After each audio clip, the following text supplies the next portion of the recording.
నమస్తే, welcome to స్వతంత్ర news. నేను సోనియారావు. బులెటిన్ల ముందుగా హెడ్లైన్ చూద్దాం. రైతు రుణమాఫీపై సవాలు ప్రతి సవాలు, రాజీనామాతో గన్ పార్క్ వెళ్లిన హరీష్ రావు.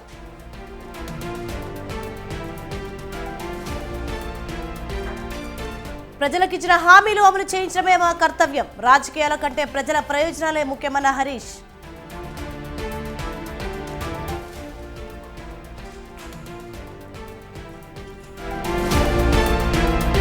దేశవ్యాప్తంగా కొనసాగుతున్న రెండో దశ పోలింగ్, క్యూలో నిల్చొని ఓటేసిన ప్రముఖులు.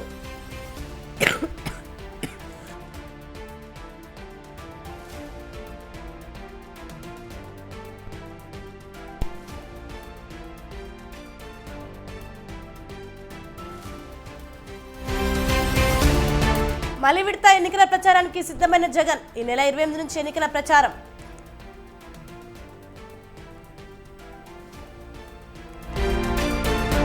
తెలంగాణ పర్యటనకు ఉపరాష్ట్రపతి కన్హా శాంతివనం సందర్శించిన Jagdeep Dhankhar.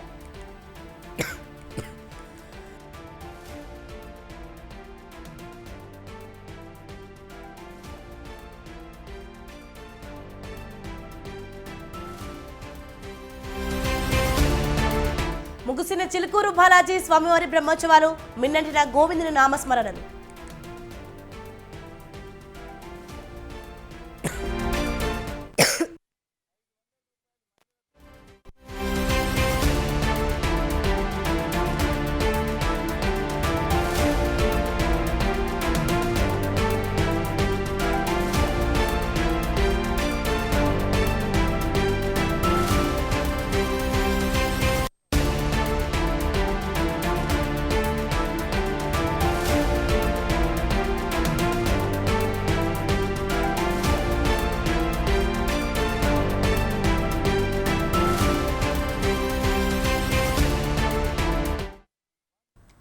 Election breaking news చూస్తున్నాం. లోక్సభ ఎన్నికలు సమీపిస్తున్నాయి. తెలుగు రాష్ట్రాల ఎన్నికల ప్రచారం ఊపందుకుంది.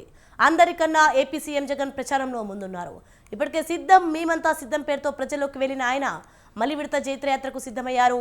ఈ నెల 28 నుంచి ఎన్నికల ప్రచార బేరీ మోగించనున్నారు. ప్రతిరోజు 3 అసెంబ్లీ నియోజకవర్గాల్లో జరిగే బహిరంగ సభల్లో పాల్గొంటారు. ఈ నెల 28న ఉదయం 10 గంటలకు తాడిపత్రిలో నిర్వహించే బహిరంగ సభ ద్వారా ఎన్నికల ప్రచారానికి శ్రీకారం చుట్టనున్నారు.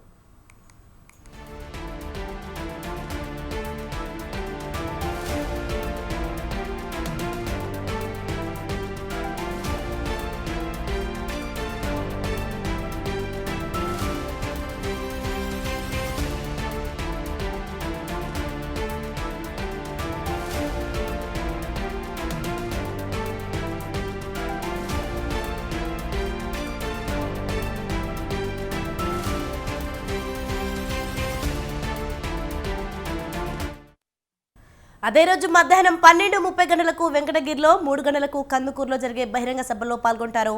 ఈ నెల 28వ తేదీ నుంచి మే 1 వరకు జగన్ ఎన్నికల ప్రచార షెడ్యూల్ను పార్టీ కేంద్ర కార్యాలయం విడుదల చేసింది. ఎన్నికల ప్రచారాన్ని ప్రారంభించడానికి ఒక రోజు ముందు అంటే రేపు ఎన్నికల మేనిఫెస్టోను విడుదల చేయనున్నారు.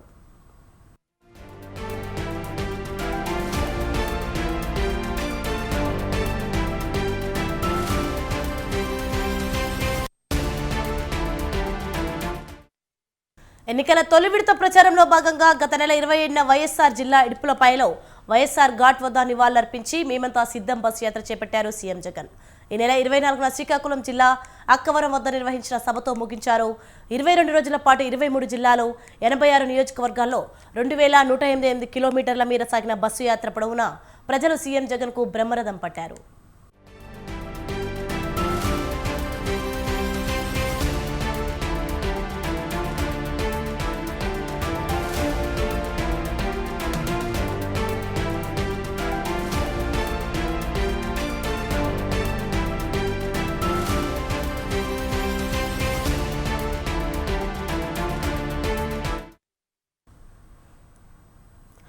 మొదట సిద్ధం, ఆ తర్వాత మేమంతా సిద్ధం అంటూ జనంలోకి వెళ్లారు వైసీపీ అధినేత వైఎస్ జగన్.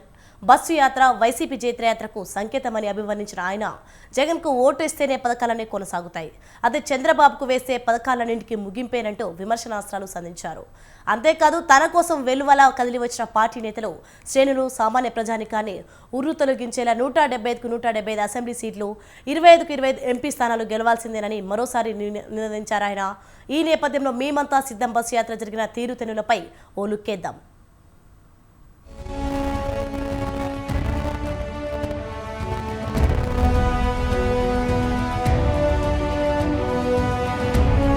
ఆంధ్రప్రదేశ్ దిశ దశ మార్చబోతున్నాయని అంతా భావిస్తున్న 2024 అసెంబ్లీ పార్లమెంట్ ఎన్నికలకు ప్రచారాన్ని హోరెత్తిస్తున్నారు వైసీపీ అధినేత ఏపీ సీఎం జగన్. మొదట్లో సిద్ధం పేరుతో భారీ బహిరంగ సభలను ఆయా ప్రాంతాల్లో నిర్వహించిన ముఖ్యమంత్రి ఆ తర్వాత మేమంతా సిద్ధం పేరుతో బస్సు యాత్ర చేపట్టారు.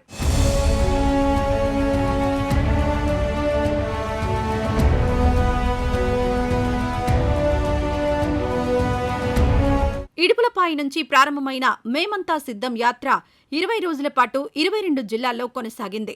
మొత్తం 67 అసెంబ్లీ నియోజకవర్గాల్లోని 2015 కిలోమీటర్ల మేర కొనసాగి చివరకు శ్రీకాకుళం జిల్లా టెక్కలి సమీపంలో బహిరంగ సభ ద్వారా ముగిసింది. అయితే యాత్ర మధ్యలో విజయవాడ వద్ద సీఎం జగన్పై రాయి దాడి జరిగింది. బెజవాడలో ప్రచార పర్వం కొనసాగిస్తున్న సమయంలో ఆయనపై రాయి విసిరాడు సతీష్ అనే యువకుడు. అయితే త్రుటిలో పెను ప్రమాదం తప్పింది. దీంతో ఒకరోజు యాత్రకు విరామం తీసుకుని మళ్లీ ప్రచారాన్ని పరుగులు పెట్టించారు జగన్.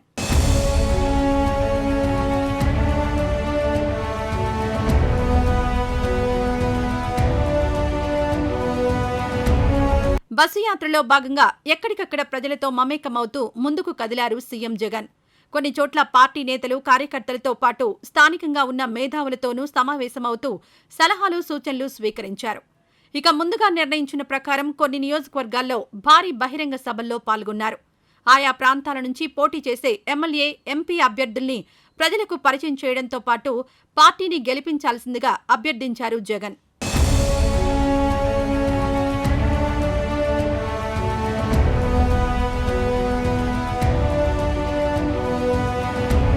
బస్సు యాత్ర పొడవునా ఎక్కడ బహిరంగ సభ నిర్వహించినా తమ ప్రభుత్వం చేపట్టిన అభివృద్ధి, సంక్షేమ కార్యక్రమాలను ప్రస్తావించారు జగన్.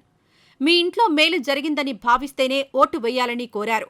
శ్రీకాకుళం జిల్లాలో జనసముద్రం కనిపిస్తోందన్న ఏపీ సీఎం డబుల్ సెంచరీ కొట్టేందుకు సిద్ధమా అంటూ భారీగా తరలివచ్చిన అభిమానులు, కార్యకర్తలను ప్రశ్నించారు. జగన్కు ఓటేస్తేనే పథకాలన్నీ కొనసాగుతాయని, అదే చంద్రబాబుకు ఓటు వేస్తే పథకాలన్నింటికీ ముగింపేనని చెప్పుకొచ్చారు. పేద ప్రజల గుండె చప్పుడే ఈ సిద్ధం సభ అని వ్యాఖ్యానించిన ముఖ్యమంత్రి 3 పార్టీల కూటమి మోసాలకు దిమ్మ తిరిగేలా సమాధానం చెప్పాలంటూ సూచించారు. ఈ బస్సు యాత్ర వైసీపీ జైత్రయాత్రకు సంకేతమన్నారు సీఎం జగన్. అనేక పథకాలు ఇవన్నీ కూడా కొనసాగాలా లేదా వద్దా అన్నది నిర్ణయించే ఎన్నికలు. జగన్కు ఓటు వేస్తేనే పథకాలన్నీ కూడా కొనసాగుతాయి. చంద్రబాబుకు ఓటేస్తే పథకాలన్నీ ముగింపు. వారి మోసాలకు చెంపచెల్లుమనేలా సమాధానం చెప్పడానికి మీరంతా సిద్ధమేనా? సామాన్య ప్రజలు, పేద ప్రజల గుండె చప్పుడే ఈ సిద్ధం. ఇడుపులపాయలో మొదలై ఇచ్చాపురం చేరిన ఈ బస్సు యాత్ర మన పార్టీ జైత్ర యాత్రకు సంకేతం. విప్లవాత్మక మార్పులు తీసుకొస్తూ చేస్తా ఉన్న యుద్ధమే ఈ సిద్ధం. మేనిఫెస్టోలో చెప్పిన మేరకు 99% హామీలను నెరవేర్చామన్నారు జగన్. చంద్రబాబులాగా తాను మోసపు హామీలు ఇవ్వలేనన్నారు. బాబులాంటి మోసగాడు కావాలా లేక జగన్ లాంటి నిజాయితీపరుడు కావాలో తేల్చుకోవాలని ప్రజలను కోరారు. టీడీపీ అధినేత మోసాలు, అబద్దాలు, వెన్నుపోట్లతో తాను పోటీ పడలేనంటూ వ్యంగ్యాస్త్రాలు సంధించారు జగన్. నా రాష్ట్ర ప్రజల్ని, నన్ను నమ్ముకున్న ప్రజల్ని ఎన్నటికీ కూడా మీ బిడ్డ మోసం చెయ్యడు. బాబు మాదిరిగా రోల్ గోల్డ్ దుకాణం తెరవడు. దాని బంగారం అని చెప్పి నమ్మించే కార్యక్రమం మీ బిడ్డ చెయ్యడు. చంద్రబాబు పెట్టే వాగ్దానాల వేలంలో మీ బిడ్డ పాల్గొనడు. మీ జగన్ మార్కు ప్రతి పేద ఇంట్లో కూడా కనిపిస్తుంది. మోసాన్ని నిజాయితీతోనే జయించవచ్చు అని నిరూపించడానికి మీ బిడ్డ సిద్ధం. మీకు ఎలాంటి నాయకుడు కావాలి అని అడుగుతా ఉన్నాను. బాబు లాంటి మోసగాడు కావాలనా? జగన్ లాంటి నిజాయితీపరుడు కావాలనా? అబద్ధాలు, వెన్నుపోట్లు తన నైజంగా ఉన్న నాయకుడు కావాలా? ఏకంగా 99% వాగ్దానాలు అమలు చేసే మీ జగన్ లాంటి నాయకుడు కావాలా అన్నది ఒక్కసారి ఆలోచన చేయమని కోరుతా ఉన్నా. మొత్తంగా చూస్తే మొన్న సిద్ధం, ఆ తర్వాత మేమంతా సిద్ధం పేరుతో ప్రజల్లోకి వెళ్లారు వైసీపీ అధినేత. మరి ఆ తర్వాత ప్రచార పర్వం ఎలా ఉండాలన్న దానికి సంబంధించి షెడ్యూల్ రూపొందించే పనిలో వైసీపీ నేతలున్నట్లు తెలుస్తోంది.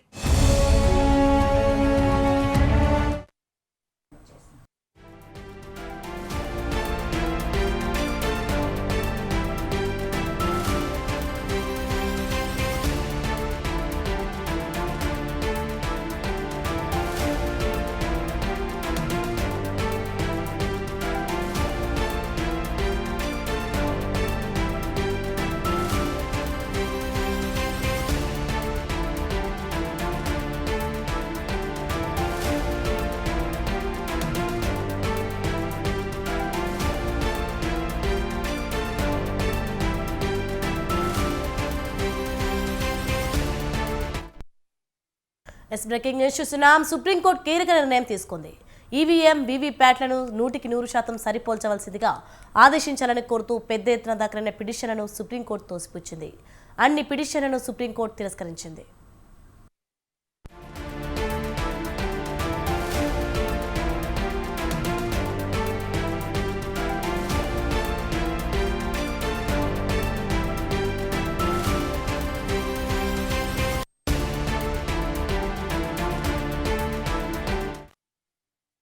గత విచారణ సందర్భంగా సుప్రీంకోర్టు ఆదేశం మేరకు డిప్యూటీ ఎన్నికల కమిషనర్ నీలేష్ కుమార్ వ్యాస్ సుప్రీంకోర్టు ముందు హాజరై జడ్జీలు అడిగిన ప్రశ్నలకు వివరణ ఇచ్చారు. మైక్రో కంట్రోలర్ల పనితీరుపై సుప్రీంకోర్టు అడిగిన ప్రశ్నలకు ఎన్నికల కమిషనర్ వివరణ ఇచ్చారు. మైక్రో కంట్రోలర్లు one time programmable controlling unit, ballot unit, VVPAT అనే 3 యూనిట్లలో ప్రతి దానికి వారి స్వంత మైక్రో కంట్రోలర్లు ఉన్నాయని, వీటిని భౌతికంగా యాక్సెస్ చేయలేమని, వన్ టైం పీఆర్జీని వాటిల్లో దానంతటా అదే దగ్ధమైపోతుందన్నారు.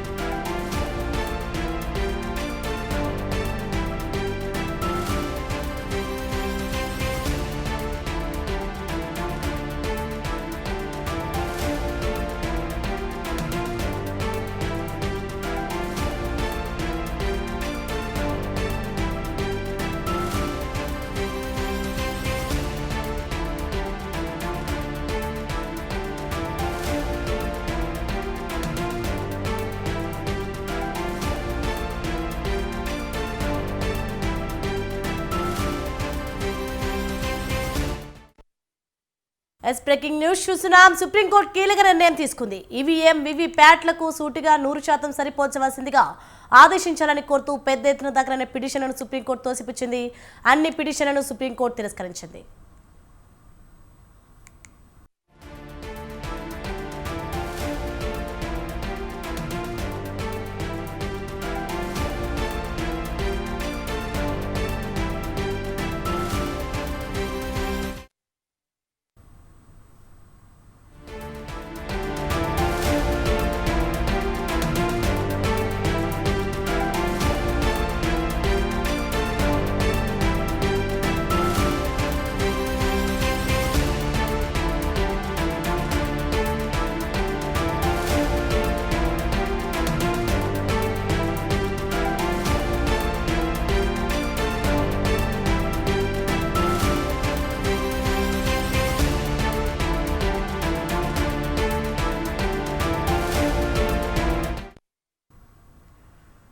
దేశవ్యాప్తంగా పలు రాష్ట్రాల్లో జరుగుతున్న లోక్సభ 2వ దశ పోలింగ్ ప్రశాంతంగా కొనసాగుతోంది.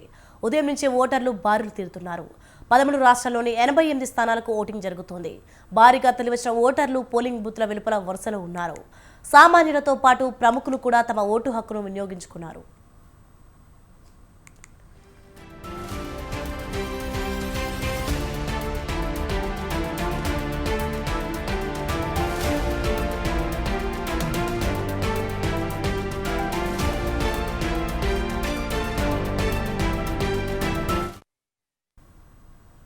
కేరళలో 20, కర్ణాటకలో 14, రాజస్థాన్లో 13, మహారాష్ట్రలో 8, ఉత్తరప్రదేశ్లో 8, మధ్యప్రదేశ్లో 6, అస్సాం, బీహార్లో 5, ఛత్తీస్గఢ్, పశ్చిమ బెంగాల్లో 3 చొప్పున, మణిపూర్, త్రిపుర, జమ్మూ కాశ్మీర్లో ఒక్కో స్థానానికి పోలింగ్ జరుగుతుంది.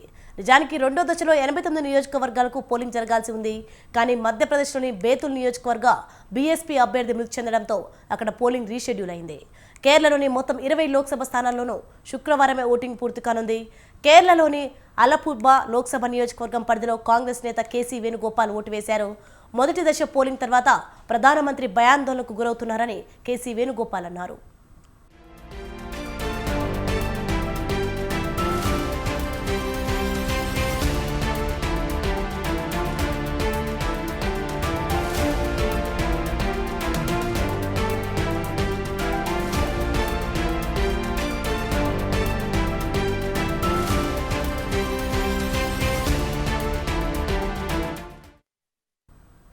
రాజస్థాన్లో బాడ్మేర్, జైసల్మేర్, జోధ్పూర్, కోటా బూందీ, చిత్తోర్గఢ్, టోక్ సవాయి, ముదోపర్, అజ్మేర్ సహా 13 స్థానాలకు పోలింగ్ జరుగుతోంది.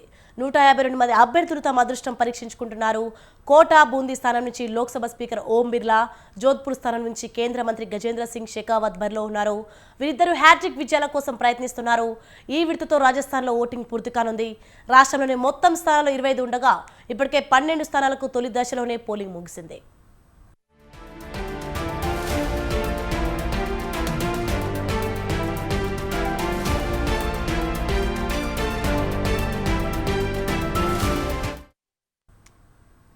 రాజస్థాన్ మాజీ సీఎం వసుంధరా రాజే జులావర్ లోక్సభ స్థానంలో పోలింగ్ బూత్కు వెళ్లి ఓటు వేశారు. దేశం అభివృద్ధిని కోరుకుంటోందని ఈ సందర్భంగా ఆమె అన్నారు. ఎన్నికల తర్వాత మళ్లీ బీజేపీ ప్రభుత్వం ఏర్పడి మూడోసారి మోదీయే ప్రధాని అవుతారని ధీమా వ్యక్తం చేశారు. రాజస్థాన్ ప్రజలు బీజేపీకి పూర్తి మద్దతు ఇస్తారని, చారిత్రాత్మక విజయాన్ని అందిస్తారా వసుంధరా రాజే విశ్వాసం వ్యక్తం చేశారు.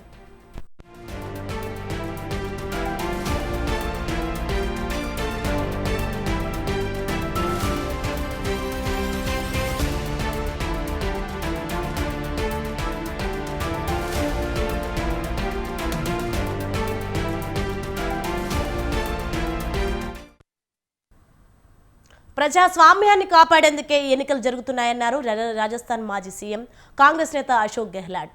దేశంలో అత్యంత ముఖ్యమైన సమస్య నిరుద్యోగం, ద్రవ్యోల్బణం, ధనిక పేదల మధ్య అంతరం పెరుగుతుందని భావిస్తున్నానని అన్నారు. ప్రతి ఒక్కరూ తమ ఓటు హక్కు వినియోగించుకొని ప్రజాస్వామ్యాన్ని కాపాడాలని పిలుపునిచ్చారు.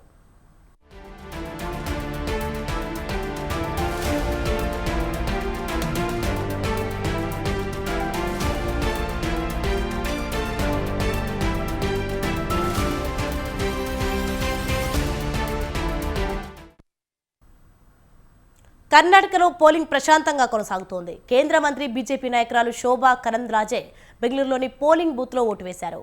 లోక్సభ రెండో దశ ఎన్నికల సందర్భంగా కేంద్ర ఆర్థిక మంత్రి నిర్మలా సీతారామన్ బెంగళూరులో తన ఓటు హక్కు వినియోగించుకున్నారు. ప్రతి ఒక్కరూ పెద్ద ఎత్తున తరలి వచ్చిన ఓటు వేయాలని ఆమె పిలుపునిచ్చారు.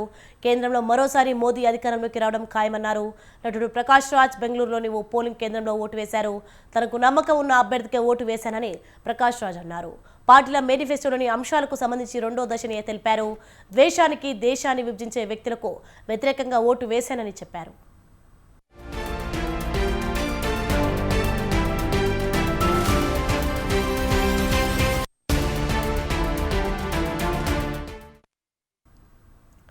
రెండవ దశ పోలింగ్ జరుగుతున్న ఎన్నికలో ప్రతి ఒక్కరూ ఓటు వేయాలని రాజ్యసభ సభ్యులు సుధామూర్తి విజ్ఞప్తి చేశారు. ఇంట్లో కూర్చొని వ్యాఖ్యానించవద్దని అందరికీ చెప్పాలనుకుంటున్నాను అని అన్నారు.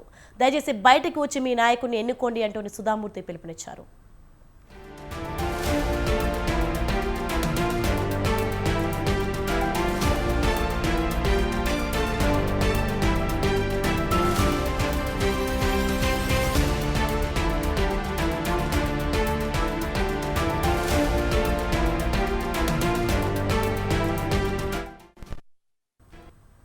మహారాష్ట్ర ఎన్నికల్లో ఓ పెళ్లి కొడుకు బ్యాండ్ బాజా భారత్తో ఓటు వేయడానికి వచ్చారు.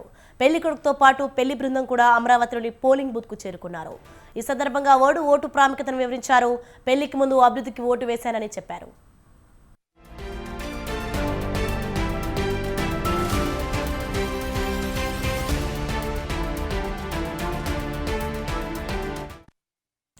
ఉత్తరప్రదేశ్లో రెండో విడతలో 8 స్థానాలకు పోలింగ్ కొనసాగుతోంది. వీటిలో మొత్తంగా 91 మంది అభ్యర్థులు బరిలో ఉన్నారు. దాదాపుగా అన్ని చోట్ల ఎన్డీఏ, ఇండియా, బీఎస్పీ అభ్యర్థుల మధ్య త్రిముఖ పోటీ కనిపిస్తోంది. 2014 నుంచి మధురా నియోజకవర్గానికి ప్రాతినిధ్యం వహిస్తున్న హేమా మాలిని ప్రస్తుతం అక్కడ హ్యాట్రిక్ విజయంపై గురిపెట్టారు. కాంగ్రెస్ అభ్యర్థి ముఖేష్ ధన్గర్ ఆమెకు ప్రధాన ప్రత్యర్థిగా ఉన్నారు. 2009 నుంచి మేరట్కు ప్రాతినిధ్యం వహిస్తున్న రాజేంద్ర అగర్వాల్ స్థానంలో అరుణ్ గోవిల్కు భారతీయ జనతా పార్టీ ఈ దఫా టికెట్ ఇచ్చింది. ఆయనకు ఇవే తొలి ఎన్నికలు.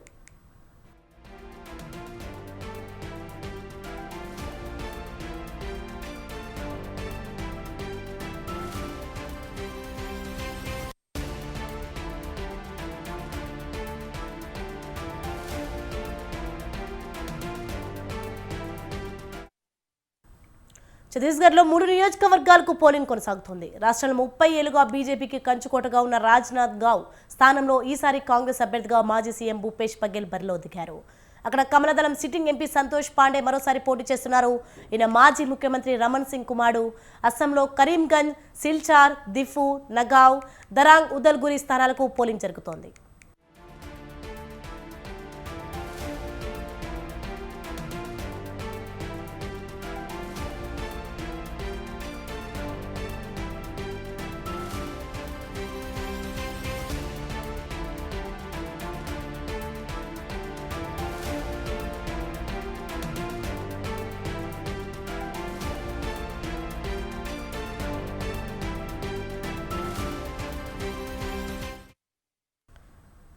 ఉపరాష్ట్రపతి జగదీప్ ధన్కర్ ఇవాళ తెలంగాణ పర్యటనకు రానున్నారు. శంషాబాద్ విమానాశ్రయానికి సమీపంలోని కన్హా శాంతివనాన్ని ఉపరాష్ట్రపతి జగదీప్ ధన్కర్ సందర్శించనున్నారు. ఉపరాష్ట్రపతి పర్యటనకు పటిష్ట భద్రతా ఏర్పాట్లు చేశారు.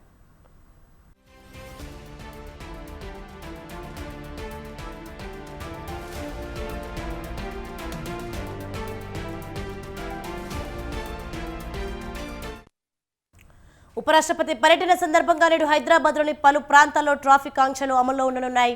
ఈ సందర్భంగా శంషాబాద్ ట్రాఫిక్ పోలీస్ స్టేషన్ పరిధిలోని నందిగామ పరిసరాల్లో ఇవాళ ట్రాఫిక్ ఆంక్షలు విధించారు పోలీసులు. మధ్యాహ్నం నుంచి సాయంత్రం 6 గంటల వరకు ట్రాఫిక్ ఆంక్షలు అమల్లో ఉంటాయని సైబరాబాద్ ట్రాఫిక్ పోలీసులు తెలిపారు.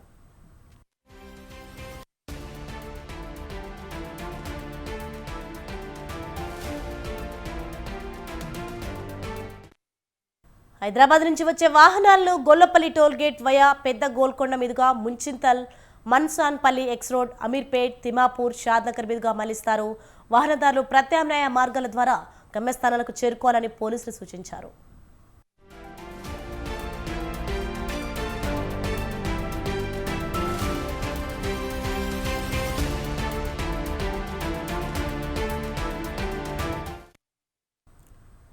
రంగారెడ్డి జిల్లా మొయినాబాద్లోని చిలుకూరు బాలాజీ స్వామివారి బ్రహ్మోత్సవాలు చక్రస్నానంతో ముగిశాయి. నేత్రపర్వంగా సాగిన చక్రస్నానంకు భక్తులు పెద్ద సంఖ్యలో తరలివచ్చారు. అంగరంగ వైభవంగా 8 రోజుల పాటు స్వామివారి బ్రహ్మోత్సవాలు సాగాయి. ఉదయం పూర్ణాహుతిని చేపట్టిన పురోహితులు అనంతరం బలిహరణం చేశారు. అంతకుముందు శ్రీదేవి, భూదేవి సమేతంగా స్వామివారిని అద్దాల మండపంలోని వల్లకిలో ఆసీనులను చేసి ప్రత్యేక పూజలు నిర్వహించారు.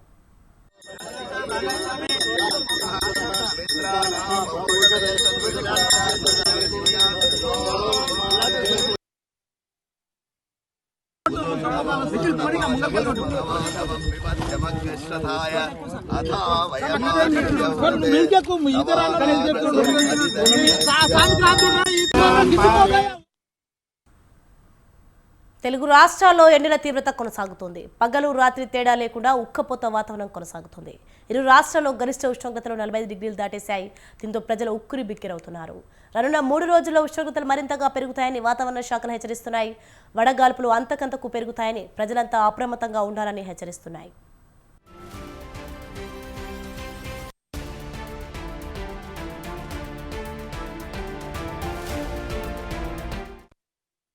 ఏపీలో నిన్న 16 జిల్లాల్లో 43 డిగ్రీల కన్నా అధికంగా ఉష్ణోగ్రతలు నమోదయ్యాయి.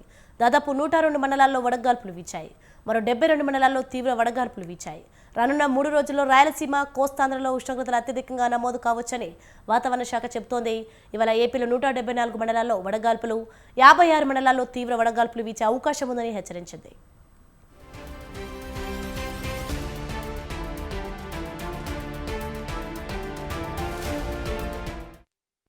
తెలంగాణలోని పలు జిల్లాల్లో వడగాల్పులు వీస్తాయని హైదరాబాద్ వాతావరణ కేంద్రం తెలిపింది. రాబోయే 3 రోజుల్లో రామగుండం, భద్రాచలం పరిధిలో అత్యధిక ఉష్ణోగ్రతలు నమోదవుతాయని, వృద్ధులు, గర్భిణీలు అప్రమత్తంగా ఉండాలని హెచ్చరించింది. రేపు తెలంగాణలో పలు చోట్ల తేలికపాటి జల్లులు పడే అవకాశం ఉందని వాతావరణ కేంద్రం తెలిపింది.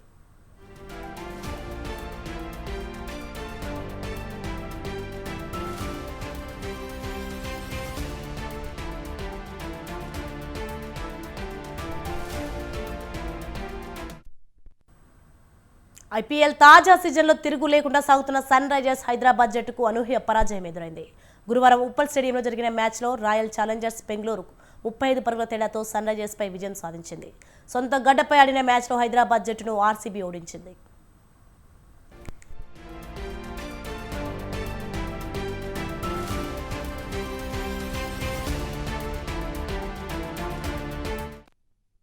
టాస్ గెలిచి బ్యాటింగ్ ఎంచుకున్న బెంగళూరు 20 ఓవర్లలో 7 వికెట్ల నష్టానికి 206 పరుగులు సాధించింది. ప్రతి మ్యాచ్లో 250 పై చిలు స్కోర్లు కొడుతున్న సన్ రైజర్స్ ఆర్సీబీపై 207 పరుగుల లక్ష్యాన్ని ఈజీగా ఛేదిస్తుందనుకుంటే ఏమాత్రం పోటీ ఇవ్వలేకపోయింది. నిర్ణీత 20 ఓవర్లలో 8 వికెట్లకు 171 పరుగులే చేసి ఓటమి పాలైంది. బెంగళూరు బౌలర్లలో Swapnil Singh 2, Karn Sharma 2, Cameron Green 2, Will Jacks 1, Yash Dayal 1 wicket తీశారు. ఈ మ్యాచ్ ముందు వరకు ఆడిన 8 మ్యాచ్ల్లో 7 మ్యాచ్లు ఓడిపోయిన బెంగళూరు జట్టు సన్ రైజర్స్ను ఓడించడం అందరినీ ఆశ్చర్యానికి గురిచేసింది. ఇక సన్ రైజర్స్ హైదరాబాద్ జట్టు తన తదుపరి మ్యాచ్ను ఏప్రిల్ 28న చెన్నై సూపర్ కింగ్స్తో ఆడనుంది. ఈ మ్యాచ్ చెన్నై వేదికగా జరగనుంది.